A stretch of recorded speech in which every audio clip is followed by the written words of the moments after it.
Well, hi everyone. Today's it's a great day. It's the 1st of December and it's the day when the government's new pet bonds legislation officially comes into force. And from today, people are able to essentially lodge pet bonds, which is a 2-week extra bond payment. It's designed to incentivise landlords to make it easier to have pets in tenancies.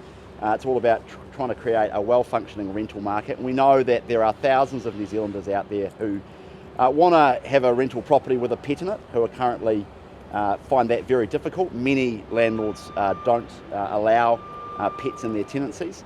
And so we think the combination of a couple of things. One is the ability for landlords to charge an extra bond, what we've been calling a pet bond, is 2 weeks rent, to take account of the fact that Come on, buddy.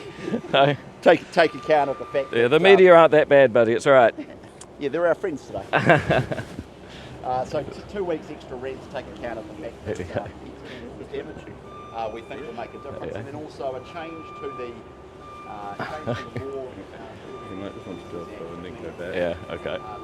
Thanks. Are not able to withhold consent other than on reasonable grounds to have a pet, and we think that will make a difference, and we expect that there will be many more tenancies that have pets in them over the coming years. I want to acknowledge this was a National Act Coalition commitment as well. Acknowledge Deputy Prime Minister David Seymour, who I suspect will say a few words as well.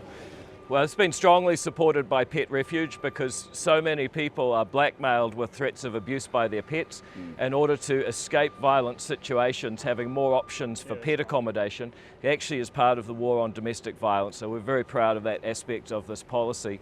Also, just point out, Lord Leo the Leonberger, he's the Minister of Canine Affairs, possibly a bit shy in front of the media, but Leo's been having to live under my desk recently, and his accommodation options have just wildly increased, and we think that there'll be many guys like Leo and girls up and down the country who are going to have wider accommodation options, which we can only see as a very good thing. And we're very grateful for Chris, who's really done the work on this policy after we agreed it in coalition. It's a good example of our government working well together to fix what matters.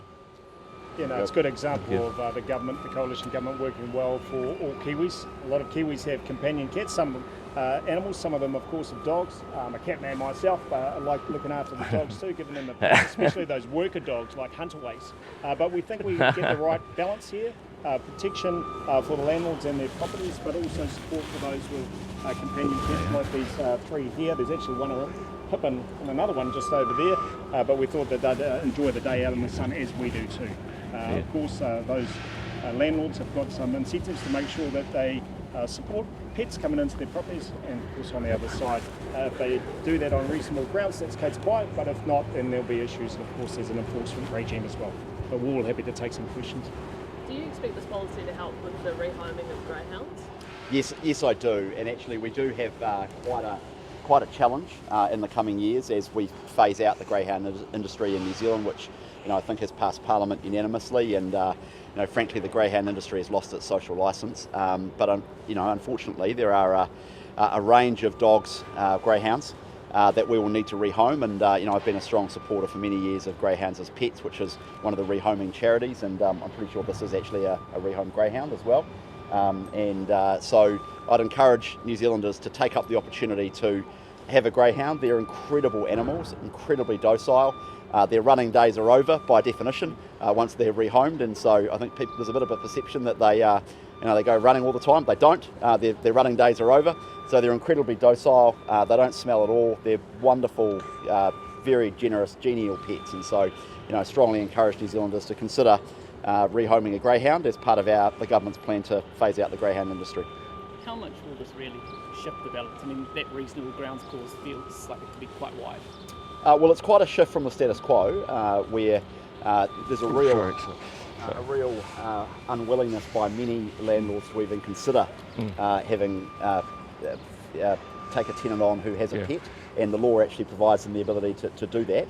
So it is quite a shift from the status quo, and plus we've got the incentive of the pet bonds as well. Yeah, look, the status quo is no, we're shifting that to yes, and the government is signalling there's a way to make it work. I think that's hugely positive. Those landlords that conceivably could still say no to that person and go with someone else who doesn't have a pet, right? Yes, but as David says, the reality at the moment is it's a hard no for almost everyone, and what we're doing is shifting that to yes, unless there are good reasons not to.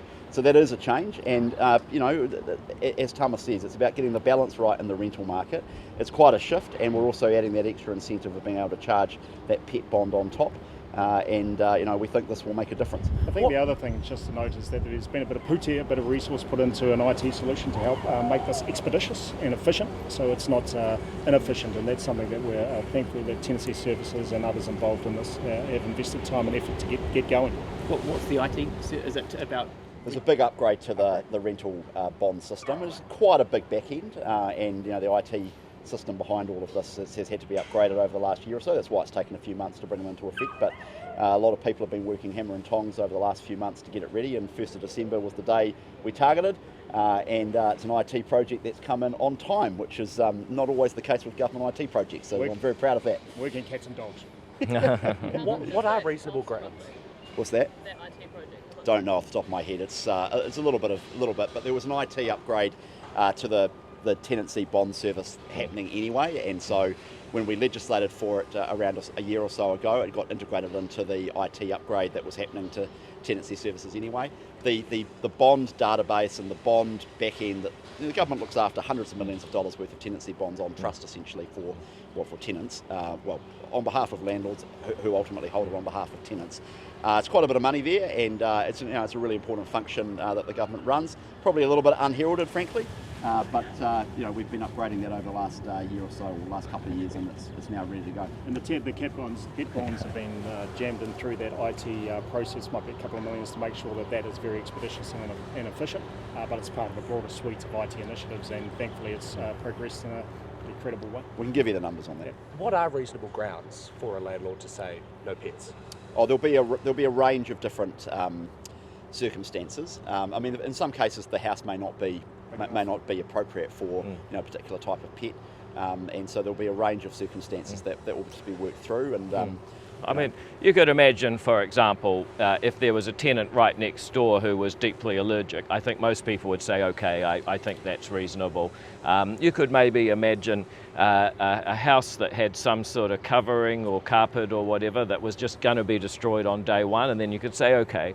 But then you've actually got a thing. You're having a conversation rather than just a flat no, which is the status quo. That ends today. Now we have possibility, and I can't emphasise enough, what Julie Chapman and Pet Refuge would say about what that possibility means for people being blackmailed with harm to their pets, having an escape that they can take their pet with them. Absolutely critical. That it's worth it for that, if nothing else. Do you expect a rise in, presumably it's the Tenancy Tribunal that determines what is reasonable and what isn't. Do you expect a rise in cases there for tenants? I expect, like all new laws, Parliament gives a direction of travel. People will come up with unexpected situations, and then they form case law, and then that becomes the norm. So that will happen, but actually that happens with every law Parliament's ever passed. Probably be a small rise initially, I would say, and then the system will settle down. You'd expect that, and actually that's probably quite a healthy thing, to be honest, and the Tenancy Tribunal is the right place to work that out. And there'll be a massive rise in those landlords that are very agreeable to it, knowing that there's these extra protections in place. In practice, as David and Bishop described, will emerge over time. What are the grounds for a landlord taking that pet bond? If the dogs do some damage, pets do damage. Well, they can take up to 2 weeks rent, and then if there was pet-related damage, then they can retain it in order to repair that damage, which is really just exactly the same as human-related damage, just usually with 4 legs. Is the level of wear and tear kind of upgraded in that case then, if there is a pet at the property? Well, I think it'll be judged just the way that it's judged right now. This is not really substantial. All we're doing is going from 2 legs to 4, as someone once famously chanted. 4 legs good, 2 legs bad. It's just a recognition that pets do potentially cause damage, and so it's just an extra ability for landlords to potentially recover some of the costs of having a pet. Some of the feedback we had, as we were working through the policy, in both in opposition and then in government subsequently after the election, was people saying, well, okay, that's all fine. I'm actually quite into the idea of giving my tenants the ability to have a pet, but I'm a bit worried about the damage, which is completely fair enough because at the end of the day, it's somebody else's property, and people want to be able to recover the cost of that. And so, this is it's a good, reasonable accommodation. All right, well, if there's no more questions, Leo's got nap time, so... Oh, sorry, there's one more question from... Yes, Abby. Chris, noticed Lady Hawk is absent. Yes, well, no, you might remember when we did it on the forecourt a year or so ago, she was quite excitable. She was very keen to meet Leo. So unfortunately, Lady Hawk is not here today, but I can tell you for free, Lady Hawk is a strong supporter of this policy. Yep, and look, if you're upset about Lady Hawk's absence, imagine how Leo feels.